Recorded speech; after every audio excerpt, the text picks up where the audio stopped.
Nah, itu ya.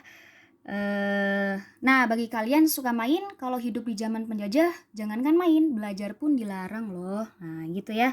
Jadi, kita harus bersyukur ya, karena kita sudah hidup di era itu kita bangsanya sudah merdeka ya. Jadi di saat dulu penjajahan ternyata kehidupannya tidak nyaman gitu ya. Nah, contohnya kita ambil seperti negara Palestina. Palestina ini adalah salah satu negara yang masih dalam penjajahan ya. Mereka terlihat penjajahannya, masih ada peperangan, kemudian penindasan ya. Untuk anak-anak sekolah juga sulit, untuk makan juga susah, untuk tempat tinggal juga susah gitu. Ini bentuk penjajahan yang saat ini masih ada.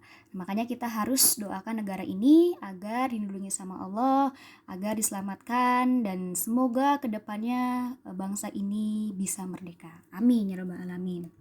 Nah, menuju kemerdekaan, let's go. Yang tadinya kita dari penjajahan bangsa ya, suatu bangsa mengalami penjajahan menuju kemerdekaan Indonesia. Nah, lalu apa itu kemerdekaan? Yuk kita ke slide berikutnya. Nah, masa kemerdekaan. Nah, ini dia ya. Jadi kalau masa kemerdekaan, ya anak-anak bebas bermain ya, bebas beraktivitas. Kemudian anak-anak bisa belajar, kerja tanpa paksa ya, kerjanya sesuai dengan kemampuan dan hasilnya pun akan dinikmati oleh penduduknya sendiri gitu, tidak dinikmati oleh penjajah kalau misalnya kita merdeka.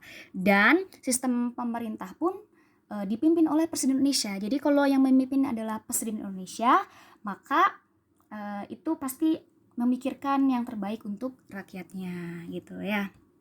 Nah, rempah-rempah pun itu dikonsumsi oleh kita. Kalau misalnya diperjualbelikan juga hasilnya itu keuntungannya untuk kita sendiri ya, penduduk sebagai warga Indonesia.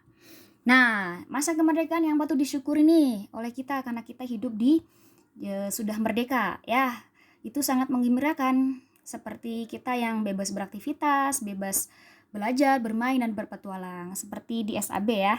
Nah, penjajahan itu mengerikan, namun selalu ada hikmah dari penjajahan itu hingga kita bisa merdeka, seperti kata Imam Zarkashi berkata, orang-orang yang mengalami penjajahan maka merasakan arti kemerdekaan.